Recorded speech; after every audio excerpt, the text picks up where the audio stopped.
A very very good morning to all of you and this is your प्यारा सा channel love you chemistry and myself R K Rajput. So guys आज हम आपके लिए एक on demand topic लेके आए हैं एंड दैट इज आइसोमेरिज्म। तो होता क्या है, बच्चों को बहुत ज्यादा प्रॉब्लम होती है आइसोमेरिज्म में। क्या होता है स्ट्रक्चरल आइसोमेरिज्म, क्या होता है स्टीरियो आइसोमेरिज्म, और क्या होता है कन्फर्मेशनल, क्या होता है कॉन्फिग्रेशनल, उसमें भी क्या होता है ऑप्टिकल, और क्या होता है आपका ज्योमेट्रिकल आइसोमेरिज्म। तो इसमें थोड़ा डिफ्रेंशिएट करने में प्रॉब्लम आता है, तो इसलिए हम आज का लेक्चर लेके आए हैं जिसमें हम बात क्या करेंगे, हम उसके बेसिक आइडियाज के ऊपर बात करेंगे को आइसोमेरिज्म के क्या होता है आइसोमेरिज्म और कैसे हम कंपाउंड को डिफ्रेंशिएट करते हैं। देखो प्रॉब्लम हमें वहां नहीं आती कि जहां पे क्वेश्चन आ जाता है कि कितने आइसोमर्स है, वो हम एक बार देख लेते हैं, लेकिन प्रॉब्लम हमें वहां पे आती है जहां पे हमें स्टीरियो आइसोमर और ज्योमेट्रिकल आइसोमर और स्ट्रक्चरल आइसोमर और स्टीरियो आइसोमर, ठीक है ना, ज्योमेट्रिकल और ऑप्टिकल और कन्फर्मेशनल और कॉन्फिगरेशनल, इनके बीच में डिफरेंशिएट करना पड़े, वहां पे हमें बहुत ज्यादा प्रॉब्लम आती है। तो लेट अस स्टार्ट। आज हम आप लोगों का डर खत्म कर देंगे कि क्या होता है आइसोमेरिज्म में,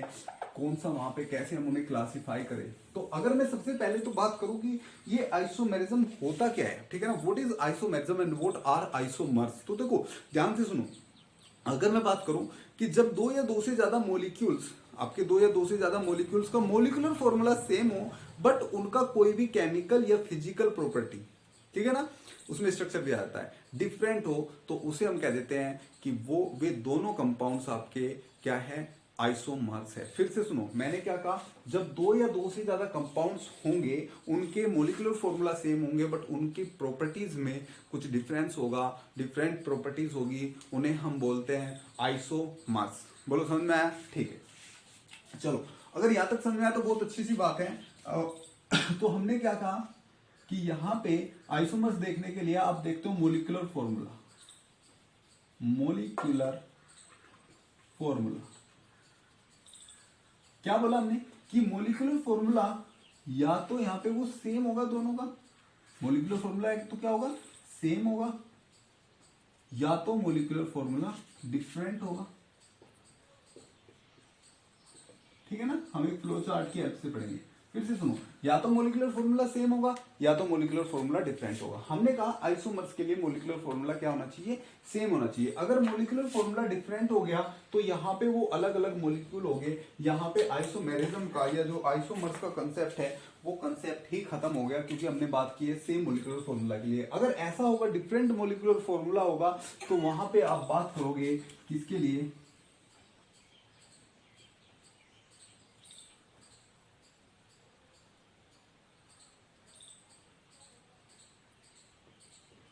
वहां पे आप बात करोगे कि दीज आर नॉट आइसोमर्स, कि ये आइसोमर्स नहीं है। लेकिन अगर मॉलिक्यूलर फॉर्मूला सेम हो गया तो वहां पे क्या होगा, मॉलिक्यूलर फॉर्मूला अगर सेम हो जाता है तो हम कहेंगे कि वो कंपाउंड्स क्या हो सकते हैं, आइसोमर्स हो सकते हैं। आइसोमर्स है नहीं, वो आइसोमर्स हो सकते हैं, लेकिन अब हम देखेंगे उनकी प्रॉपर्टीज। क्या देखेंगे जी, प्रॉपर्टीज। आप क्या देखेंगे, केमिकल एंड फिजिकल प्रॉपर्टीज। अगर केमिकल और फिजिकल प्रॉपर्टी क्या हो जाती है, डिफरेंट हो जाती है, अगर केमिकल और फिजिकल प्रॉपर्टी क्या हो जाती है, डिफरेंट हो जाती है, तो हम कहेंगे वो आइसोमर्स है। और अगर सेम हो जाती है तो हम कहते हैं केमिकल फिजिकल प्रॉपर्टी अगर सेम है तो हम कहेंगे जो वो मॉलिक्यूल्स है दोनों वो आइडेंटिकल होंगे। लेकिन अगर वो डिफरेंट है तो हम कहेंगे वो आपस में क्या होंगे, आइसोमर्स होंगे। देखो सीधी सी बात है, अगर मॉलिक्यूलर फॉर्मूला सेम है, मॉलिक्यूलर फॉर्मूला सेम है और उनकी केमिकल फिजिकल प्रॉपर्टी भी सब कुछ सेम है, इसका मतलब वो मॉलिक्यूल ही क्या होगा, आइडेंटिकल होंगे। लेकिन अगर मॉलिक्यूलर फॉर्मूला सेम होकर उनकी केमिकल और फिजिकल प्रॉपर्टी डिफरेंट हो जाती है तो हम कह देते हैं वो एक दूसरे के क्या हो जाते हैं, आइसोमर्स हो जाते हैं। ठीक है ना, बोलो समझ में आ रहा है। तो केमिकल फिजिकल प्रॉपर्टी क्या होगी, यहाँ पे डिफरेंट होगी, तो ये होंगे आइसोमर्स। अब हम बात करते हैं इन आइसोमर्स की आगे चल के, ठीक है ना। मैं यहां पे लिख लेता हूं इस आइसोमर्स को,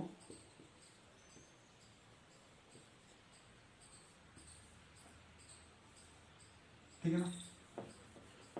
यहां पे तो ये हम यहाँ पे आइसोमर्स का कंसेप्ट लेंगे नहीं, ठीक है ना। चलो अब मैंने इस आइसोमर को यहाँ पे लिख लिया, यहाँ पे आपको कैमरे में नहीं आएगा वो, ठीक है। चलो हम आइसोमर की बात करते हैं। अब ध्यान से सुनना, जो आइसोमर्स हो सकते हैं वो दो टाइप के हो सकते हैं। दो टाइप के आइसोमर्स होते हैं, एक होते हैं स्टीरियो आइसोमर्स, स्टीरियो आइसोमर्स या स्टीरियो आइसोमेरिज्म, और दूसरा होता है स्ट्रक्चरल आइसोमर्स या स्ट्रक्चरल आइसोमेरिज्म। बोलो समझ में आ रहा है, ठीक है ना। अब ध्यान से सुनना, जो स्ट्रक्चरल होते हैं वहां पे डिफरेंट टाइप की लगभग 6 टाइप की आपकी स्ट्रक्चरल आइसोमेरिज्म होती है।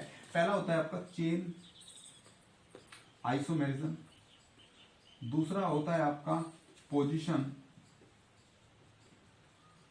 आइसोमेरिज्म या पोजिशनल आइसोमेरिज्म, तीसरा होता है जी आपका functional group isomerism, chain isomerism, position isomerism, functional group isomerism, then metamerism, then tautomerism, और एक होता है यहाँ पे रिंग चेन आइसोमेरिज्म। अगर मैं एक बार इनके बारे में थोड़ा सा ओवरव्यू दूं, क्या होता है चेन आइसोमेरिज्म, क्या होता है पोजिशनल आइसोमेरिज्म, क्या होता है फंक्शनल ग्रुप, अलग अलग प्रकार से ये क्या होते हैं, तो एक बार इनके एग्जांपल्स देख लेते हैं। तो अगर मैं बात करूं चेन आइसोमेरिज्म की, तो देखो जैसा कि आपको नाम से ही पता लग रहा है, देखो जो नाम होगा इसमें वही चीज डिफरेंट होगी। सबसे पहले आइसोमर होने के लिए क्या होना चाहिए, मोलिकुलर फॉर्मूला सेम होना चाहिए, यानी कि जो दो कंपाउंड होंगे उनके मोलिकुलर फॉर्मूला सेम होंगे, बट उनकी चेन क्या होगी, डिफरेंट होगी। चेन मतलब जो वहां पे जो कार्बन चेन होगी वो क्या होगी, डिफरेंट होगी। जैसे कि मेरे पास कंपाउंड है CH3 CH2 CH2 CH3, ये मेरे पास है नॉर्मल ब्यूटेन, ये कंपाउंड है मेरे पास। अब अगर मैं क्या करूं इस कंपाउंड में, यहां पे इसे कुछ ऐसा लिख दूं, CH3 CH3 CH3 कुछ ऐसा लिख दूं, तो देखो ये क्या बन गया, ये बन गया आपका आइसोप्रोपेन, ठीक है ना। अब देखो इन दोनों कंपाउंड की बात करूं तो इसमें कार्बन कितने, 1 2 3 4 कार्बन है, हाइड्रोजन कितने हैं, 3 3 6 एंड 4 10 हाइड्रोजन है, ठीक है ना। इस वाले कंपाउंड में भी 4 कार्बन है और 3 3 3 9 एंड 1 10 हाइड्रोजन है। मींस दोनों का मोलिकुलर फॉर्मूला क्या है, सेम है। अब दोनों का मोलिकुलर फॉर्मूला सेम है तो अब हम देखेंगे क्या डिफरेंस है इनमें। तो देखो ये जो है ये एक लीनियर चेन कंपाउंड है और ये एक ब्रांच्ड चेन कंपाउंड है, तो दोनों की चेन डिफरेंट है। इस टाइप के जो आइसोमर्स होते हैं वो कहलाते हैं structural isomerism, sorry chain isomers. क्या कहलाते हैं, चेन आइसोमर्स। ये एक दूसरे के चेन आइसोमर्स है और जो ये ओवरऑल फिनोमिना होगा वो कहलाएगा chain isomerism. I think you got it, okay. चलो नेक्स्ट देख लेते हैं पोजीशन आइसोमर्स या पोजीशन आइसोमेरिज्म। देखो let's say now I have CH3 CH2 CH2 CH2OH। I have this compound, this is 1 2 3 4, वैसे नंबरिंग इधर से 1 2 3 4 कार्बन है और 4 कार्बन पे OH लगा हुआ है, तो ये क्या होगा, ब्यूटेनॉल। आप कह सकते हो ब्यूटेन 1 भी कह सकते हो, ये है ब्यूटेनॉल, ठीक है ना। चलो अब अगर मैं यहां पे क्या करूं, CH3 CH2 CHOH CH3, मैंने बस क्या किया, इस OH को यहां से हटा के यहां पे रख दिया और एक H जो हटाया वो यहां पे कर दिया। मींस इस OH की पोजीशन को मैंने चेंज कर दिया। पहले OH फर्स्ट पोजीशन पे रखा था और अब OH को मैंने सेकंड पोजीशन पे रख दिया है। कहां पे रख दिया, सेकंड पोजीशन पे रख दिया है। तो मींस मैंने फंक्शनल ग्रुप की पोजीशन चेंज कर दिया and is this type of isomerism is called position isomerism और पोजीशनल आइसोमेरिज्म। बोलो समझ में आ रहा है, ठीक है ना। यानी कि यहाँ पे हमने पोजीशन चेंज कर दी। आप कहोगे कि यहाँ पे और आइसोमर्स नहीं हो सकते, तो देख लो आप कहोगे किस तरह से 3 पे रख दो। चलो मैं 3 पे रख के दिखा देता हूँ आपको। जो आपने यहाँ पे 3 एब्रिविएशन दिया है मैं उस पर रख के दिखाता हूँ, ये रख दिया।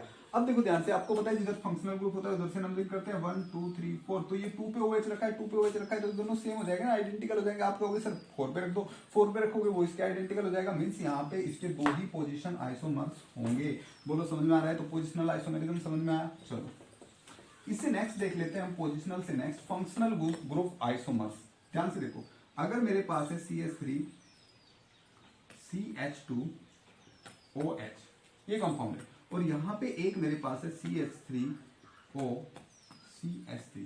अब दोनों को ध्यान से देखो, दोनों का मोलिकुलर फॉर्मूला सेम है, C2H6O, इसका भी और इसका भी, दोनों का C2H6 है, O है। देखो 2 कार्बन है, 3 और 3 6 हाइड्रोजन है और 1 ऑक्सीजन है, 2 कार्बन है और 3 और 2 5 और 1 6 हाइड्रोजन है और 1 ऑक्सीजन है, मींस दोनों का मोलिकुलर फॉर्मूला सेम है।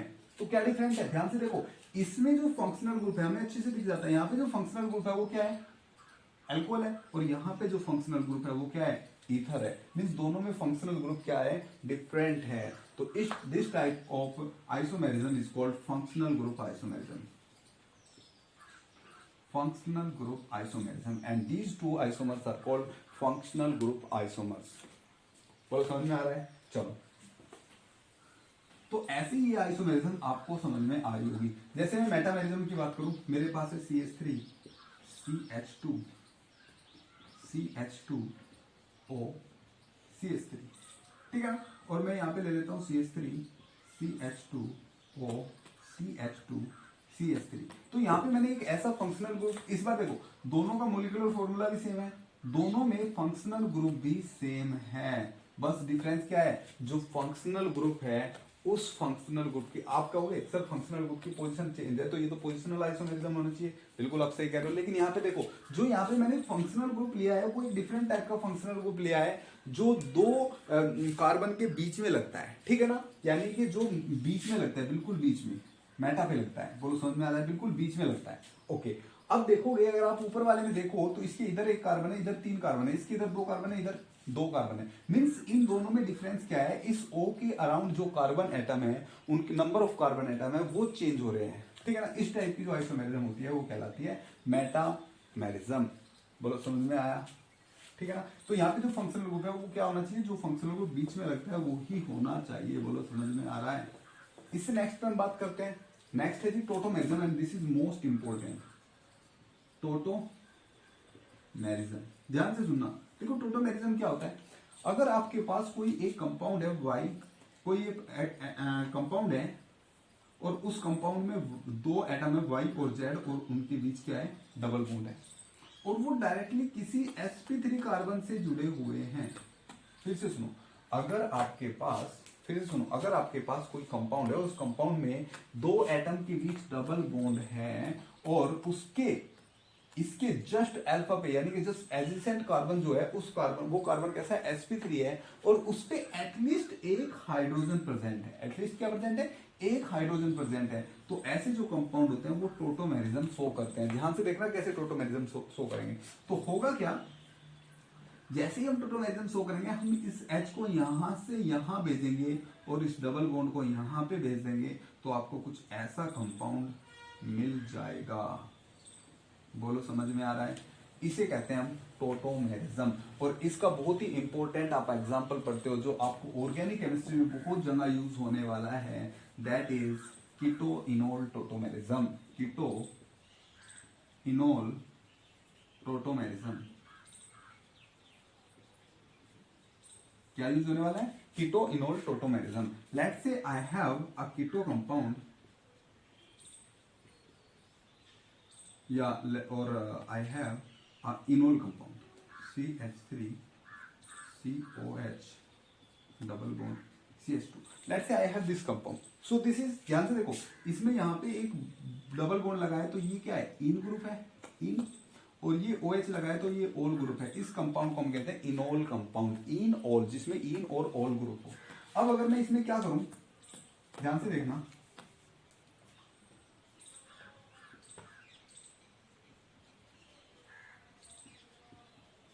इस वाले बॉन्ड को यहां पे ब्रेक कर दूं, यानी कि हाइड्रोजन को यहां पे ले जाऊं और इसे यहां पे ले जाऊं, तो बनेगा क्या, CH3 C double bond O CH3, कुछ ऐसा बनेगा।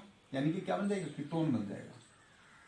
इनोल से कीटोन बन गया, तो इसे हम कहते हैं कीटो इनोल टोटोमेरिज्म। बोलो समझ में आ रहा है। और क्योंकि यहाँ पे कीटोन ज्यादा स्टेबल होती है स्टेट, इसलिए जहां पे भी ऑर्गेनिक केमिस्ट्री में इनोल फॉर्मेशन होता है, वहां पे हम उसे कीटो इनोल टोटोमेरिज्म से कीटोन में चेंज कर देते हैं, क्योंकि ये ज्यादा स्टेबल स्टेट होती है। तो ये आपने स्ट्रक्चरल आइसोमेर्स को पूरा पढ़ लिया, स्ट्रक्चरल आइसोमेरिज्म अच्छे से पढ़ा, बोलो समझ में आ रहा है? ठीक है, अब हम चलते हैं स्टीरियो आइसोमेरिज्म पे, ध्यान से देखना। अब हम चलते हैं स्टीरियो आइसोमेरिज्म पे। देखो, जो स्टीरियो आइसोमेरिज्म होती है वो फिर से फर्दर दो पार्ट में डिवाइड होती है। एक होता है आपका कॉन्फिगरेशनल आइसोमेरिज्म और दूसरा होता है कन्फर्मेशनल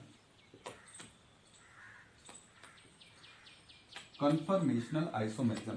एक बात मेरे ध्यान से सुनना, देखो जनरली हम स्ट्रक्चरल आइसोमेरिज्म में जो बात कर रहे थे वो किसकी बात कर रहे थे? यहाँ पे हम बात कर रहे थे कनेक्टिविटी की। किसकी बात कर रहे थे?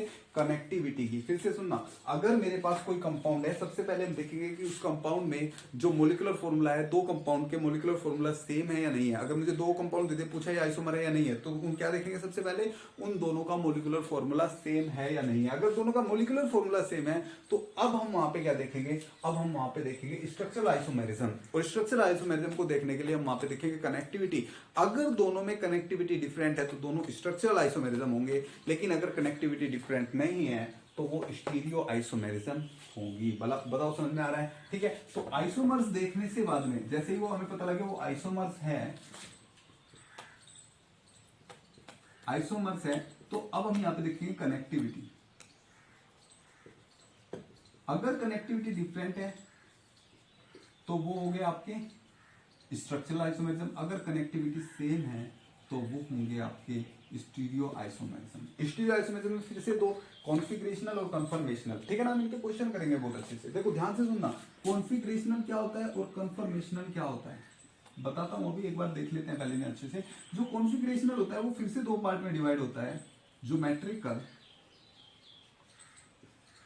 And optical. Geometrical and optical, ठीक है ना। ज्योमेट्रिकल को हम कभी कभी सिस ट्रांस आइसोमेरिज्म भी कहते हैं।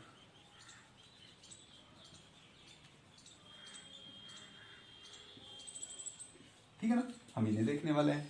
तो अब अगर मैं यहां बात करूं, कन्फर्मेशनल आपका अलग होता है। ओके, अब अगर मैं यहां पे बात करूं कन्फर्मेशनल आइसोमर्स की, आइसोमेरिज्म की और कॉन्फिगरेशनल की, तो एक बार इस फ्लो चार्ट को आप नोट कर लेना। मैं यहां से रब करता हूं, इसे ध्यान से देखना। एक साइड में लिख लेता हूं कॉन्फिगरेशनल, एक साइड में लिख लेता हूं कन्फर्मेशनल। ध्यान से देखना, कॉन्फिगरेशनल और कन्फर्मेशनल में डिफरेंस क्या होता है? बहुत ही सिंपल सा डिफरेंस है। देखो, अब मेरे पास जो दो कंपाउंड है, वो दो कंपाउंड अगर इंटर कन्वर्ट मुझे एक दूसरे में करने हैं। देखो मुझे क्या करना है, जो मेरे पास दो कंपाउंड है, अब उन दो कंपाउंड को मुझे आपस में इंटर कन्वर्ट करके देखना है। जैसे कि मैं एक एग्जांपल ले लेता हूं, मेरे पास एक एग्जांपल है C double bond C H CH3 H CH3 CH3 H H CH3 H।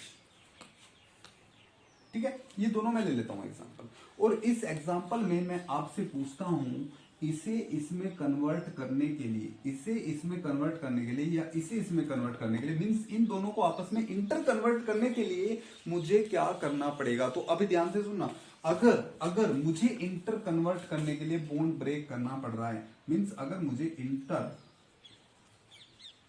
Convert करने के लिए बॉन्ड क्लीव करना पड़ रहा है, तो वो होंगे कॉन्फिगरेशनल आइसोमर्स। अगर मुझे इंटर कन्वर्ट करने के लिए बॉन्ड क्लीव नहीं करना पड़ रहा है, ओनली बॉन्ड के रोटेशन से काम चल रहा है या बॉन्ड रोटेशन हो जा रहा है, तो वो होगा कन्फर्मेशनल आइसोमेरिज्म।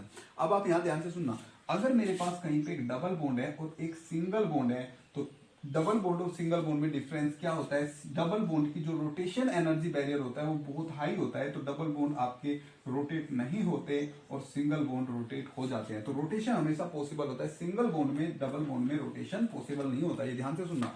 अब अगर मैं यहाँ पे बात करूं, मुझे एक दूसरे को इंटर कन्वर्ट करना है। इंटर कन्वर्ट करने का मतलब है इस CH3 को मुझे ऊपर लेके जाना है। देखो इसके जैसा CH3 को ऊपर लेके जाऊंगा। CH3 को ऊपर कैसे लेके जा सकते हैं? आप कहोगे सर इन्हें रोटेट कर दूं, ठीक है ना। क्या ये रोटेट हो सकता है? यहाँ पे डबल बॉन्ड है, क्या इसके अराउंड ये रोटेट हो सकता है? नहीं। तो यहाँ पे रोटेशन पॉसिबल नहीं है। जहां पे रोटेशन पॉसिबल नहीं होता है, यानी कि मैं कहता हूँ जो रेस्ट्रिक्ट टू रोटेशन होते हैं, वहां पे आपको क्या करना होता है? बॉन्ड को ब्रेक करना होता है। ये बॉन्ड रोटेट नहीं होगा, ये बॉन्ड क्या हो जाएगा? ब्रेक हो जाएगा। और ब्रेक होने के बाद में ये इसमें कन्वर्ट हो सकता है। मींस जहां पे बॉन्ड को क्लीव करना पड़ता हो इंटर कन्वर्ट करने के लिए, वहां पे होती है कॉन्फिगरेशनल आइसोमेरिज्म, और जहां पे बॉन्ड रोटेट हो जाता हो वो होती है conformational isomerism. Just wait a second, I tell you. Okay, देखना आप अभी ध्यान से। अब मेरे पास ये कंपाउंड है, ये कंपाउंड आपका क्या है? इथीन है, ठीक है ना। इस कंपाउंड में देखो क्या है? 2 कार्बन है और इन 2 कार्बन के बीच में क्या लगा हुआ है? यहाँ पे डबल बॉन्ड लगा हुआ है। अब अगर मैं इसे रोटेट कर रहा हूं, यहाँ पे देखो ये रोटेट नहीं होगा, रोटेट नहीं होगा। कितना भी घुमा लो ये रोटेट नहीं होगा। क्यों? क्योंकि यहाँ पे डबल बॉन्ड लगा हुआ है। डबल बॉन्ड की जो रोटेशनल एनर्जी होती है वो बहुत हाई होती है, तो ये बॉन्ड यहाँ पे रोटेट नहीं होगा। बोलो समझ में आ रहा है आप लोगों को? ठीक है जी। तो आप इसे कितना भी रोटेट करवाओगे, ये रोटेट नहीं होगा, रोटेट नहीं होगा, रोटेट नहीं होगा, ठीक है ना। कितना भी आप इसे रोटेट करवा लो, बस ये क्या होगा? अगर आपको इंटर कन्वर्ट करना है तो आपको ये बॉन्ड तोड़ना पड़ेगा, तब ये आके इंटर कन्वर्ट हो जाएगा। लेकिन अगर यहीं पे मेरे पास एक सिंगल बॉन्ड है और इस सिंगल बॉन्ड को आपको रोटेशन कराना है, तो इसमें आप कितना भी रोटेशन करा सकते हो। बोलो समझ में आ रहा है? आप कितना भी रोटेशन करवा सकते हो। तो इस टाइप के जो आइसोमर्स होते हैं जहां पे रोटेशन पॉसिबल है, उन्हें हम कहते हैं कन्फर्मेशनल आइसोमर्स, और जो इनमें रोटेशन पॉसिबल नहीं होता उन्हें कहते हैं कॉन्फिगरेशनल आइसोमर्स। तो आई थिंक आप लोगों को समझ में आ रहा होगा। अब इन दोनों को एक दूसरे में चेंज करने के लिए मुझे क्या करना पड़ेगा? बॉन्ड को क्लीव करना पड़ेगा। तो इसका मतलब ये क्या है? कॉन्फिगरेशनल आइसोमर्स है। कॉन्फिगरेशनल में वो ज्योमेट्रिकल है या ऑप्टिकल है, वो अभी हम बाद में बात करेंगे। अभी हम बस देख रहे हैं कि वो आपका कॉन्फिगरेशनल है या कन्फर्मेशनल है। चलो, अब यहां पे हम और एग्जांपल ले लेते हैं। जैसे कि लेट्स से मेरे पास एग्जांपल है,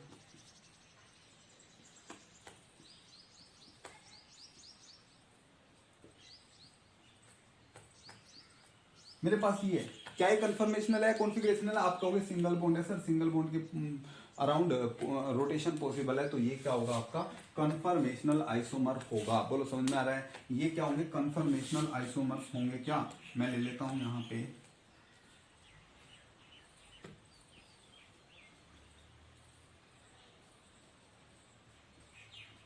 ठीक है ना। तो ये एक दूसरे कन्फर्मेशनल आइसोमर्स होंगे। आप इन्हें घुमा घुमा के ऐसे कर सकते हो। बोलो समझ में आ रहा है? समझ में आ रहा है?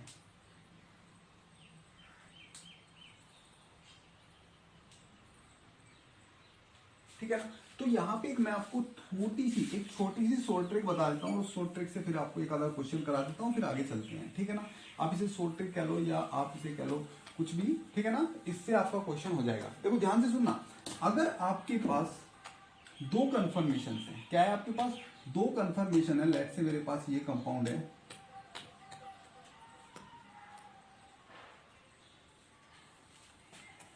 ये है मेरे पास CH3CH2OH, ठीक है ना। और दूसरा है,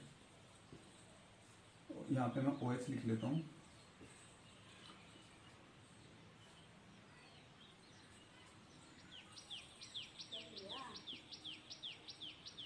और यहां पे है मेरे पास CH2OH। तो देखो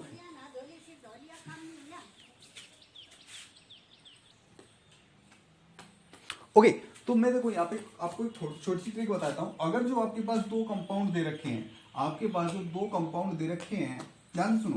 देखो अब तक क्या था? अभी तक आपके पास डबल बॉन्ड था। अगर आपके पास डबल बॉन्ड है तो हम सीधी सी बात है, वहां पे आप रोटेशन पॉसिबल नहीं है। डबल बॉन्ड में रोटेशन पॉसिबल नहीं है, लेकिन सिंगल बॉन्ड में रोटेशन पॉसिबल है। तो हम रोटेट करके बता सकते हैं कि वो कन्फर्मेशनल आइसोमर्स होंगे या कॉन्फिगरेशनल। लेकिन इस टाइप के जो क्वेश्चंस होते हैं, उन क्वेश्चंस में आपको प्रॉब्लम हो जाता है। इसमें हम क्या करें बताने के लिए कि वो कन्फर्मेशनल है या कॉन्फिगरेशनल है, इन क्वेश्चंस में थोड़ा प्रॉब्लम होता है। तो ध्यान से सुनना, इसमें आपको ट्रिक बता देता हूं।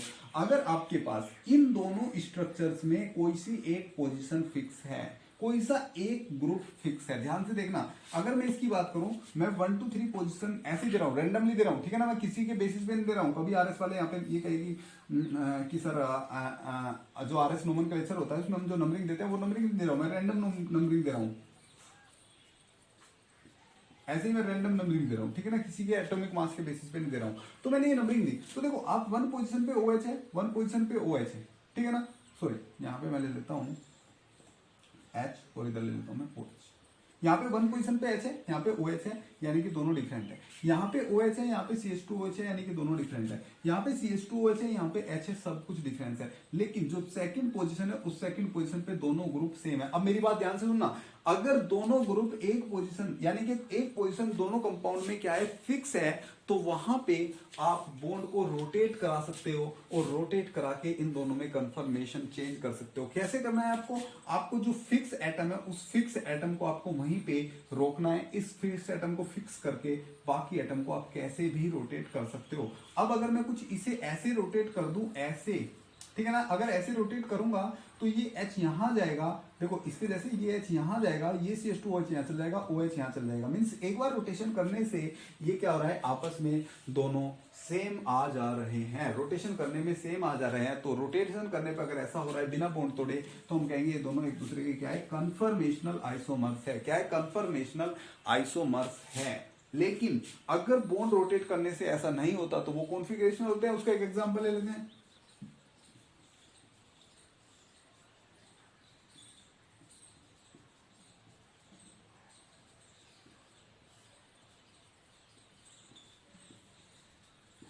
अगर मेरे पास कुछ ऐसा है और कंपाउंड में कोई दो पोजीशन फिक्स है, जैसे कि ये पोजीशन फिक्स है देखो, और ये वाली पोजीशन भी फिक्स है, कोई दो पोजीशन फिक्स है और सारी अलग है, दो पोजीशन कोई फिक्स है, तो वहां पे आप कभी भी रोटेशन नहीं करा सकते। मेरी बात सुनो, वहां पे आप रोटेशन नहीं करा सकते, मीन्स वहां पे आपको बॉन्ड क्लीव करके ही करना होगा। मीन्स वे दोनों क्या होंगे, कॉन्फिगरेशनल आइसोमर्स होंगे। मीन्स ये एक दूसरे के क्या होंगे, कॉन्फिगरेशनल आइसोमर्स होंगे। अभी मैं बात नहीं कर रहा हूं कि ये ज्योमेट्रिकल है ऑप्टिकल है, वो अभी तक हमने नहीं देखा। तो ये क्या होंगे, एक दूसरे के कॉन्फिगरेशनल आइसोमर्स होंगे। वैसे अगर मैं आपको बताऊं तो ये एक दूसरे के ऑप्टिकल आइसोमर्स होते हैं। कैसे होते हैं वो अभी हम देखेंगे। बोलो समझ में आ रहा है, ठीक है ना। चलो, तो अब हम पहचान लेंगे कि कौन कॉन्फर्मेशनल आइसोमर्स है और कौन कॉन्फिगरेशनल आइसोमर है, ठीक है ना, वो चीज हम देख लेंगे। उसके बाद अब हम देखते हैं, थोड़ा सा यहां पे आते हैं कि ज्योमेट्रिकल आइसोमर्स क्या होते हैं, ऑप्टिकल आइसोमर्स क्या होते हैं। ज्योमेट्रिकल आइसोमर्स क्या होते हैं, ऑप्टिकल आइसोमर्स। उससे पहले मैं एक क्वेश्चन कर लेता हूं। क्वेश्चन मेरे पास कुछ ऐसे हैं,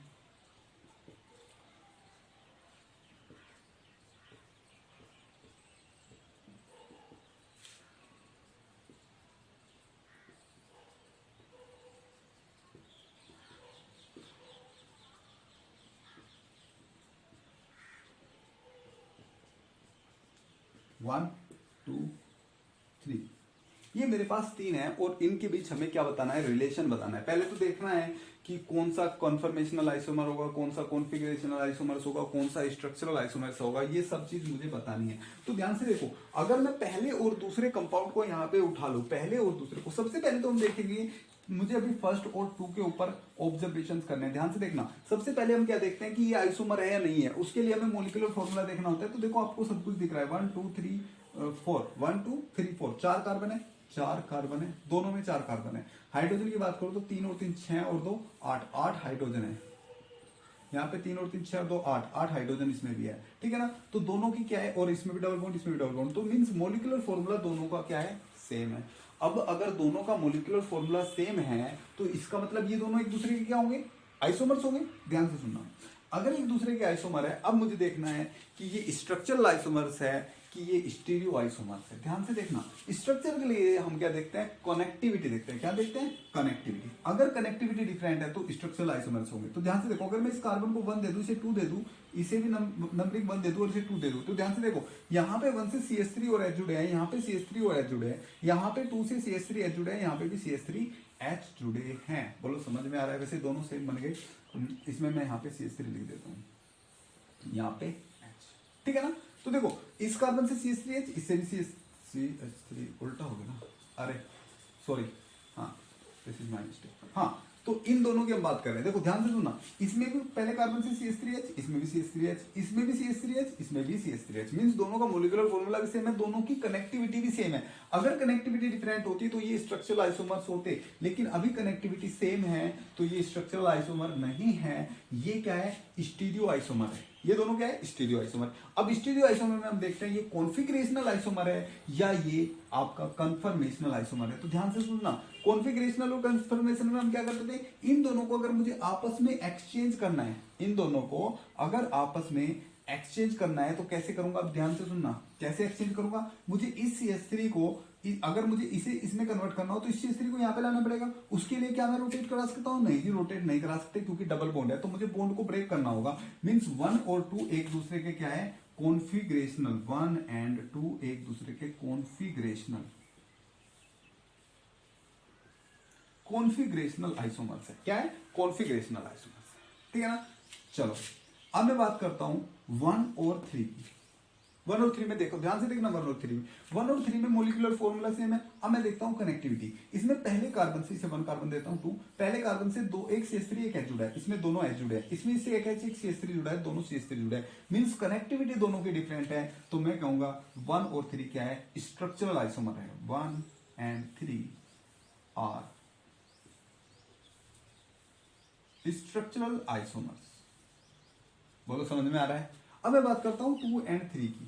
2 एंड 3, तो ध्यान से देखो, मोलिकुलर फॉर्मूला सेम है तो ये आपके दोनों आइसोमर है। आइसोमर से बाद में मैं देखता हूं कनेक्टिविटी, क्या दोनों की कनेक्टिविटी सेम है, मैं कहूंगा नहीं जी कनेक्टिविटी डिफरेंट है, तो ये भी एक दूसरे के क्या है, स्ट्रक्चरल आइसोमर्स है। बोलो समझ में आ रहा है। एक फोर्थ कंपाउंड और लिख लेता हूं मैं,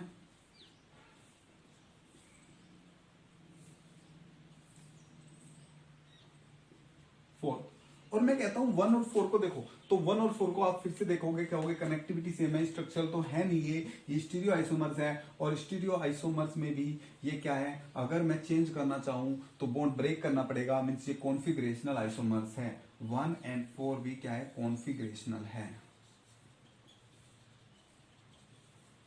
बहुत समझ में आ रहा है। अगर मैं 2 और 3 की बात करूं तो 2 और 3 में आप क्या कहोगे, मोलिकुलर फॉर्मूला सेम है, कनेक्टिविटी भी सेम है, तो कनेक्टिविटी सेम है तो स्टीरियो होंगे। और स्टीरियो से बाद में अगर मैं बात करूं यहाँ पे, अगर दोनों को चेंज करना हो तो देखो ये तो पहले से चेंज हुए, दोनों सेम है, ठीक है ना। तो 2 एंड 4 आर आइडेंटिकल। तो ऐसे हम क्वेश्चन सोल्व करते हैं, और ये क्वेश्चंस पीजीटी या असिस्टेंट प्रोफेसर या 11th 12th क्लास के लिए बहुत ज्यादा इंपॉर्टेंट हो जाते हैं। बोलो समझ में आ रहा है, ठीक है ना। चलो अब थोड़ा और आगे चलते हैं, अब हम बात करते हैं यहाँ पे आपका ज्योमेट्रिकल आइसोमर्स की और ऑप्टिकल आइसोमर्स की, ठीक है ना। चलो थोड़ा सी बात करेंगे हम इनके बारे में, ज्यादा हम इनके अंदर गहराई में नहीं जाएंगे क्योंकि वो तो एक अलग ही लेक्चर हो जाता है जब हम आइसोमेरिज्म पढ़ते हैं, वो हम स्टीरियो में पढ़ लेंगे, ठीक है ना। बोलो समझ में आ रहा है। चलो अब मैं एक बात देखता हूं, ध्यान से देखना, अगर मैं इसमें फर्स्ट और सेकंड की बात करूं तो फर्स्ट और सेकंड में आपको बताता हूं ये एक दूसरे के ज्योमेट्रिकल आइसोमर्स है। क्या है, ज्योमेट्रिकल आइसोमर्स है। ध्यान से देखना, तो देखो ये दोनों एक दूसरे के स्टीरियो है, तो हम समझ गए स्टीरियो में भी ये कॉन्फिगरेशनल है। कॉन्फिगरेशन में अब हमें देखना है ये कैसा होगा, ज्योमेट्रिक होगा कि ऑप्टिकल होगा। तो ये ज्योमेट्रिकल आइसोमेरिज्म है, और इसमें इसका नाम, इसे हम बोलते हैं सिस आइसोमर, और इसे हम बोलते हैं ट्रांस आइसोमर। अब ध्यान से सुनना, अगर 2 कार्बन के बीच में आपके पास डबल बॉन्ड है और उस पे आपके ग्रुप की कनेक्टिविटी दोनों में सेम है, तो वहां पे अगर दोनों ग्रुप एक साइड जुड़े हो तो उन्हें हम सिस आइसोमर बोलते हैं। अगर वो एक दूसरे के अपोजिट जुड़े हो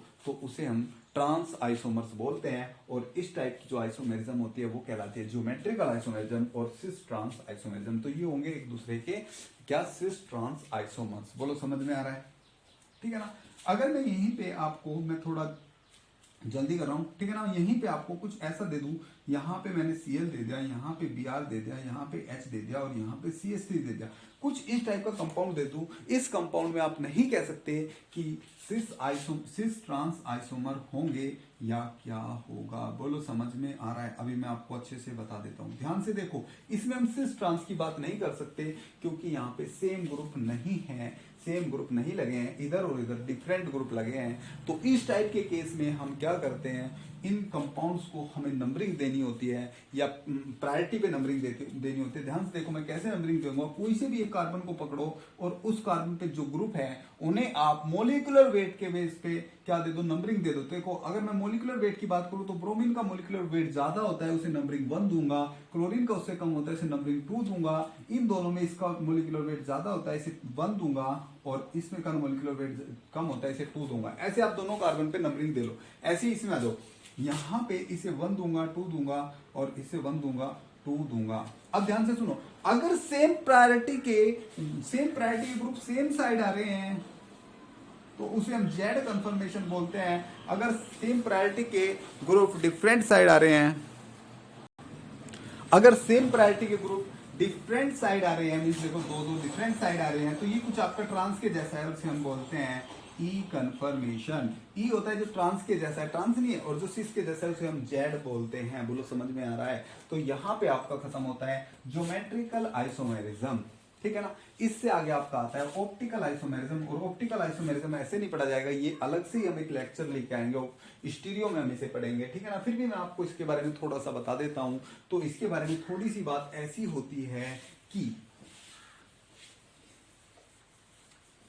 अगर मेरे पास कोई sp3 कार्बन एटम है, क्या बात कर रहे हैं, कोई sp3 कार्बन एटम है और उस sp3 कार्बन एटम पे 4 अलग अलग ग्रुप जुड़े हो, तो इस टाइप के कार्बन को हम बोलते हैं कायरल कार्बन। और जो भी कायरल कार्बन होते हैं वो ऑप्टिकली एक्टिव होते हैं। बस यहाँ पे हम इतनी ही बात करेंगे, वैसे इसके लिए अलग से लेक्चर हम लेके आएंगे, क्योंकि ये बहुत ही अच्छा और बहुत ही सुहाना और बहुत ही बड़ा टॉपिक है, ठीक है ना, बहुत ही ब्रॉड टॉपिक है, तो इसे हम अलग से लेके आएंगे, ठीक है ना, जहां पे हम इसे पढ़ेंगे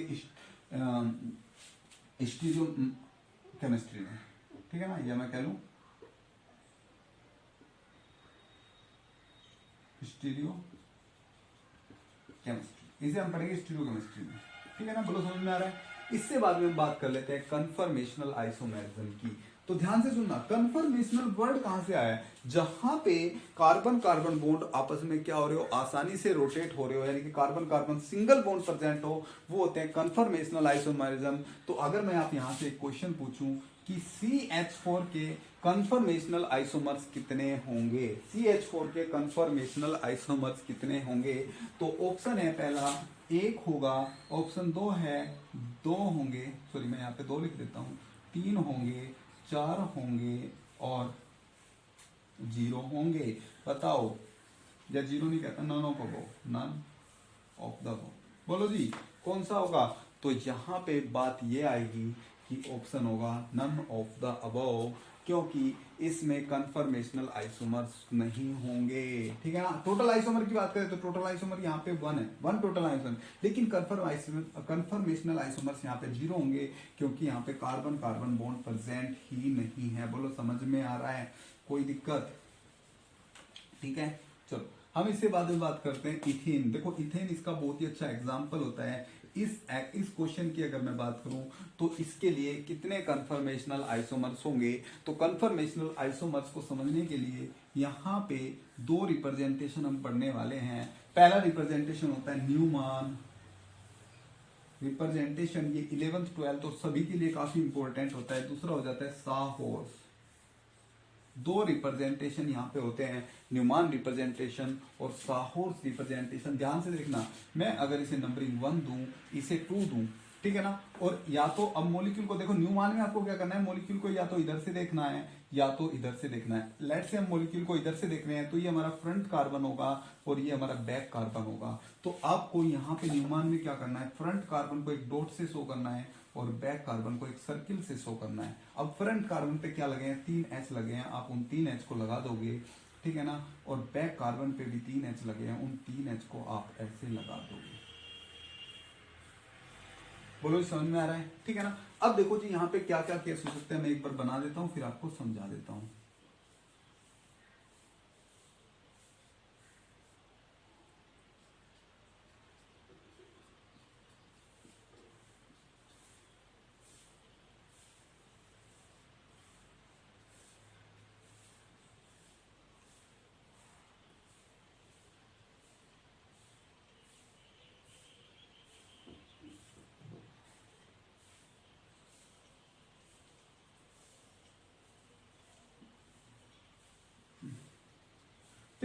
अब ध्यान से देखो, अगर मैं बात करूं, अब जो न्यूमैन रिप्रेजेंटेशन होता है वो कुछ इस टाइप से होता है, जो इसमें बैक कार्बन है, जस्ट वेट अ सेकंड, जो इसमें बैक कार्बन होता है उसे हम सर्किल से शो करते हैं, और जो फ्रंट कार्बन होता है उसे हम डॉट से शो करते हैं, ठीक है ना। अब आप इसमें एक बार ध्यान से देख लेना,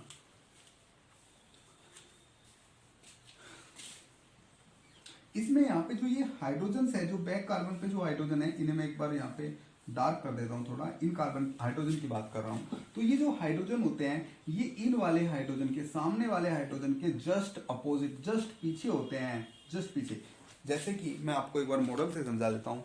अगर मैं बात करूँ, ये मेरे पास इथेन मोलिक्यूल है, ठीक है ना, ये मेरे पास इथेन मोलिक्यूल है। क्या आप लोगों को शो हो रहा है? मैं एक बार कैमरे में देख लेता हूँ, या ठीक है ना। अगर आपके पास ये इथेन मॉलिक्यूल है, मैं बात कर रहा हूँ इस इथेन मॉलिक्यूल की, तो ध्यान से देखो, इसे मैं कुछ इस टाइप से देखूंगा, या तो इधर से देखूंगा या तो मैं इधर से देखूंगा। अगर मैं इसे इधर से देख रहा हूं तो देखो, ये हमारा फ्रंट कार्बन हो गया और ये हमारा बैक कार्बन हो गया, ठीक है ना। ये फ्रंट कार्बन है और ये बैक कार्बन है, ठीक है। इस कार्बन को मैं सर्किल से शो करता हूं और इस कार्बन को मैं डॉट से शो करता हूं।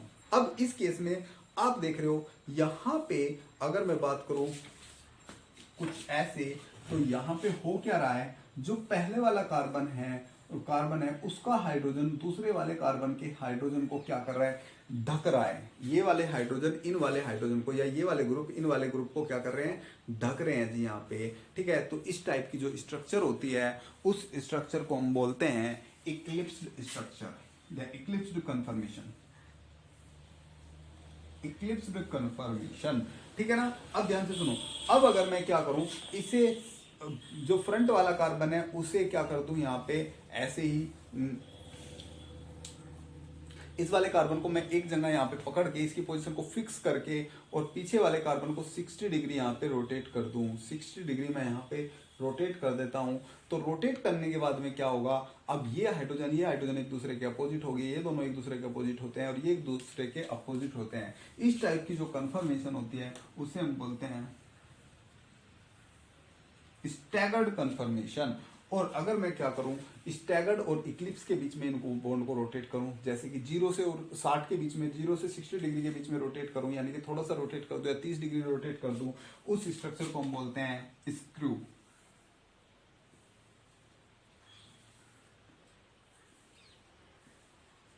स्क्रू बोलते हैं, ठीक है ना। स्पेलिंग आप देख लेना। तो ये होते हैं आपके कन्फर्मेशन। बोलो समझ में आया? अगर कोई आपसे पूछ ले कि इथेन है और उस इथेन के कितने कन्फर्मेशनल आइसोमर्स होंगे, तो आप ध्यान रखना, कन्फर्मेशनल आइसोमर्स आपके होते हैं इनफाइनाइट, क्योंकि आप कितना भी घुमा सकते हो इसे, आप घुमाते रहो, इनफाइनाइट कन्फर्मेशन यहाँ पे हो सकते हैं, जिसमें से हम ये 3 मोस्ट इंपोर्टेंट कन्फर्मेशन यहाँ पे पढ़ते हैं। एक होता है इक्लिप्स, जब सामने वाले, और देखो ये तो मैंने यहाँ पे थोड़ा सा इधर इसलिए दिखाया, दिखाने के लिए, जिससे कि पीछे कार्बन आपको दिख जाए, पीछे का हाइड्रोजन आपको दिख जाए, नहीं तो बिल्कुल ढके हुए होते हैं, ठीक है। जहां पे एक दूसरे को ढके हुए हो, यानी कि बात करूं डायहेड्रल एंगल, ध्यान से सुनना, डायहेड्रल एंगल होता है पहले वाला जो ये बॉन्ड है और दूसरे वाला जो ये बॉन्ड है, इनके बीच में जो ये एंगल होता है, यानी कि ये वाला एंगल, इसे हम डायहेड्रल एंगल बोलते हैं। तो यहाँ पे डायहेड्रल एंगल 0 होगा, यहाँ पे डायहेड्रल एंगल 60 होगा, और यहाँ पे डायहेड्रल एंगल उनके बीच में कुछ भी होगा, लेट्स से 30, ठीक है ना। तो ये आपका केस होगा। अब ध्यान से देखो, अब मैं बात करता हूं इनमें स्टेबिलिटी की, तो ध्यान से देखना,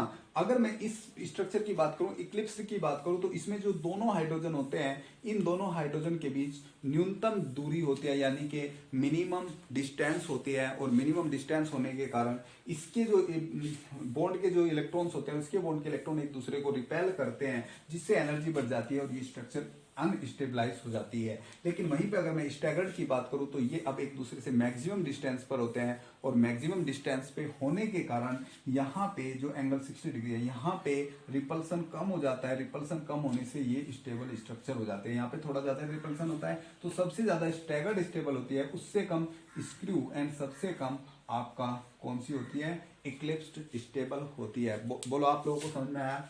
ठीक है, तो ये था इथेन का केस। यहीं पे अगर नेक्स्ट में एक थोड़ा सा इसमें चेंज कर दूं और तब मैं कन्फर्मेशनल आइसोमर्स देखूं, तो ध्यान से देखना, अब अगर मैं यहाँ पे कन्फर्मेशनल आइसोमर्स देखना चाहता हूं, यहाँ पे था CH3, यहाँ पे मैं जो C से 3 H जुड़े हुए हैं, यहाँ पे जो C से 3 H जुड़े हैं उसमें एक H को हटा के और मैं लगा देता हूँ CH3। तो ये आपका बन गया 1 2 3 3 कार्बन है, ये बन गया आपका प्रोपेन। और प्रोपेन की बात करूं तो प्रोपेन में आप कैसे आइसोमर्स दिखाओगे, वाया न्यूमन प्रोजेक्शन। तो ध्यान से देखना, ये पहला आपका फ्रंट कार्बन है, ये बैक कार्बन है। फ्रंट कार्बन पे आपका एक CH3 लगा हुआ है, इसे मैं फ्रंट कार्बन मान लेता हूं, और 2 H लगे हुए हैं। बैक कार्बन पे हाइड्रोजन है जो इसके जस्ट पीछे है, सॉरी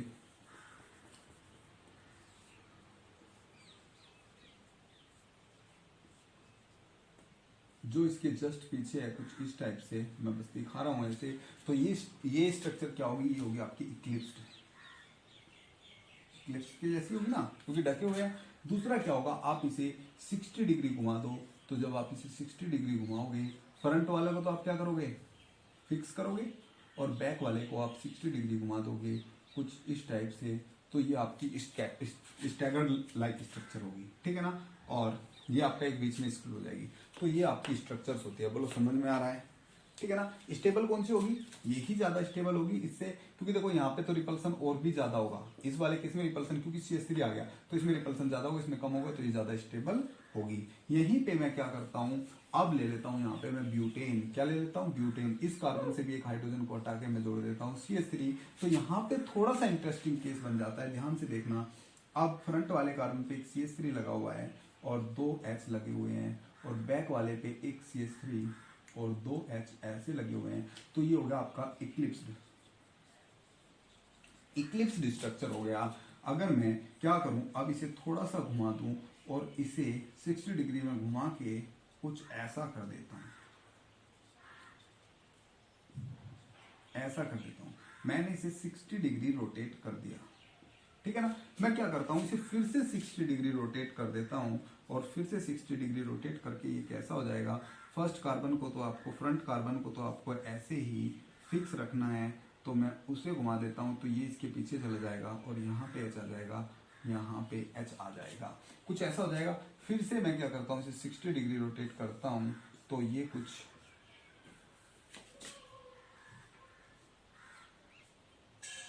यहाँ पे CH3, यहाँ पे H, यहाँ पे H, कुछ इस टाइप से हो जाएगा। और यहाँ पे CH3 होगा, यहाँ पे H होगा, यहाँ पे H होगा। क्या आप लोगों को दिख रहा है भाई अच्छे से, बिल्कुल, ठीक है ना। तो अब ध्यान से देखना, इन स्ट्रक्चर्स के नाम क्या होंगे, तो ये होंगे इसके आइसोमर कन्फर्मेशंस। अगर आप इसे फिर से 60 डिग्री घुमाओगे तो यहाँ पे आ जाएगा, यही वाली आपको सेम स्ट्रक्चर मिल जाएगी। तो यहाँ पे इसके 1 2 3 4 कन्फर्मेशंस होंगे। अब इनके नाम क्या होते हैं, ये तो आपका इक्लिप्स्ड हो गया, ठीक है ना, या फुल्ली इक्लिप्स्ड कहूँ, फुल्ली इक्लिप्स्ड हो गया। ये क्या होगा जी, यहाँ पे इस स्ट्रक्चर को यहाँ पे क्या बोलेंगे हम, गोचे,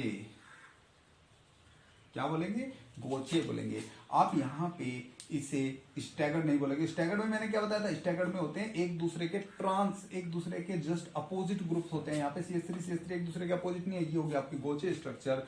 और यहाँ पे इसकी बात करूं तो ये इक्लिप्स्ड के जैसी है, देखो स्ट्रक्चर इक्लिप्स्ड के जैसी है, तो इसे हम पार्शियल इक्लिप्स्ड बोल देते हैं, पार्शियल इक्लिप्स्ड बोल देते हैं। और देखो ये एक दूसरे के जस्ट एंटी है, तो ये है आपका असली वाला स्टैगर्ड स्टेट, या आप इसे एंटी स्टैगर्ड भी बोल देते हो, एंटी स्टैगर्ड,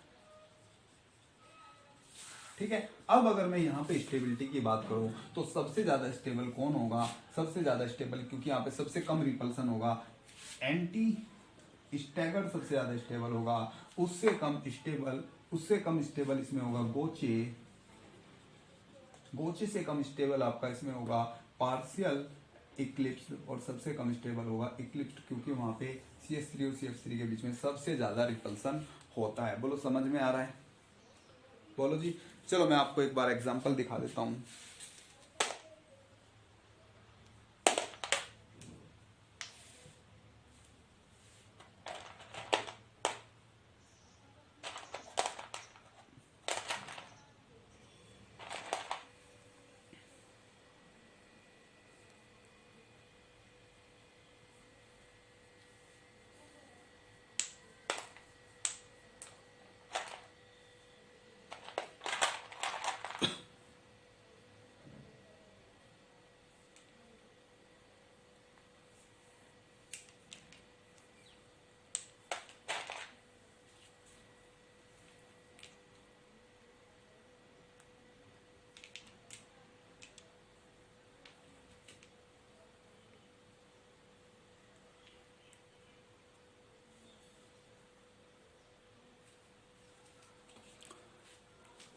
ओके देखो आपका कुछ इस टाइप का स्ट्रक्चर ये हो जाएगा, ठीक है ना।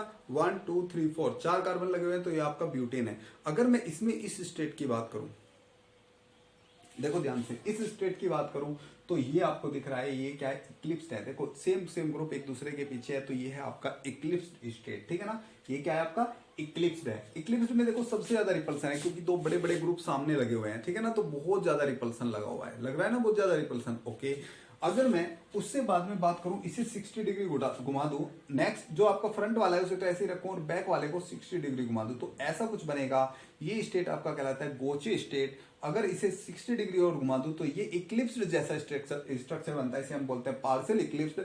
अगर 60 डिग्री और घुमा दूं तो कुछ ऐसा स्टेट बनेगा, और यहाँ पे देखो सबसे कम रिपल्सन होगा, क्योंकि मैक्सिमम डिस्टेंस पे आपके ग्रुप्स हो रहे हैं, तो सबसे कम रिपल्सन इस स्टेट में होगा, ठीक है। इसे बोलते हैं आप स्टैगर्ड या एंटी स्टैगर्ड स्टेट। बोलो समझ में आ रहा है, ठीक है ना। तो ये आपका इंपॉर्टेंट हो जाता है ब्यूटेन के केस में। हम एक केस और ले लेते हैं आगे चल के, ठीक है ना, एक केस और ले लेते हैं, आगे चलते हैं और कुछ आपको चमत्कारी चीजें हम दिखाते हैं। अब अगर मैं यहां से जो CH3 है, उन CH3 को यहां से हटा के और यहां पे OH ले लेता हूं, क्या ले लेता हूं, यहां पे OH ले लेता हूं। अब मैं आपसे पूछता हूं कि इसकी स्टेबल स्टेट सबसे ज्यादा कौन होगी, तो सबसे पहले तो हम इसकी कंफर्मेशन बना लेते हैं।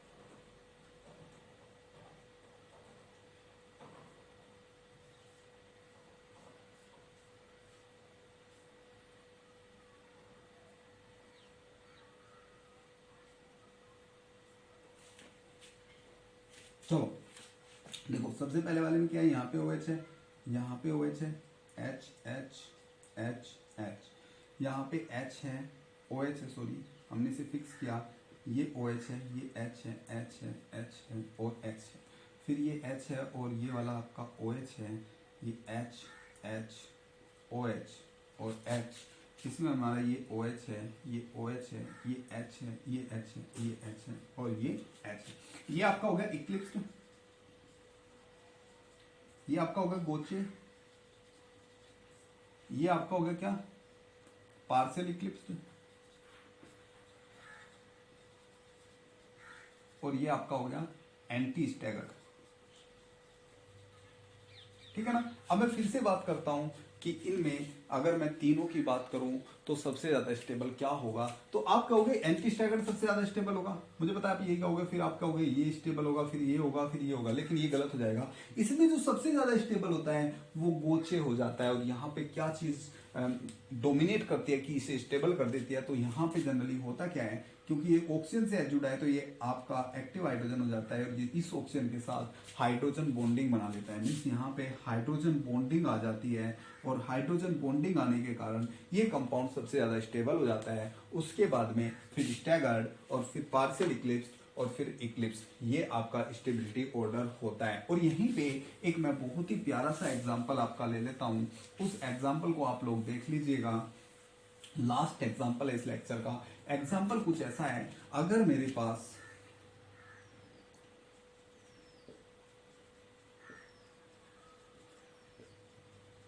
ये कंपाउंड है और यहां पे मैंने एसिडिक मीडियम ले लिया, एसिडिक मीडियम, और CH2 CH2 COOH COOH, और यहां पे ले लिया मैंने बेसिक मीडियम। क्या ले लिया, बेसिक मीडियम।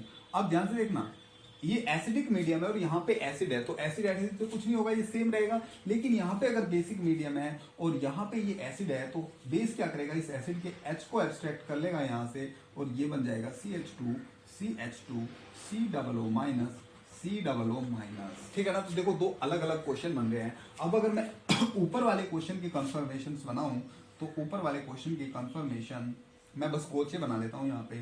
तो ऊपर वाले का गोचे कुछ ऐसे बनेगा,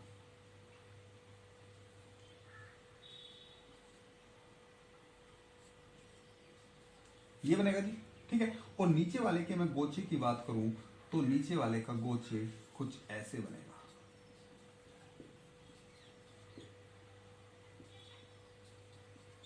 ठीक है ना। इसके गोचे में आप देखोगे तो यहाँ पे हाइड्रोजन बॉन्डिंग होगी, लेकिन इसके गोचे में कोई हाइड्रोजन बॉन्डिंग नहीं होगी। तो इसके लिए जो एंटी होगी यानी कि जो स्टैगर्ड फॉर्म होगी वो ज्यादा स्टेबल होगी, और पहले वाले के लिए गोचे ज्यादा स्टेबल होगी, इसके लिए स्टैगर्ड, क्योंकि यहाँ पे तो ये रिपल्सन ही करेंगे एक दूसरे को।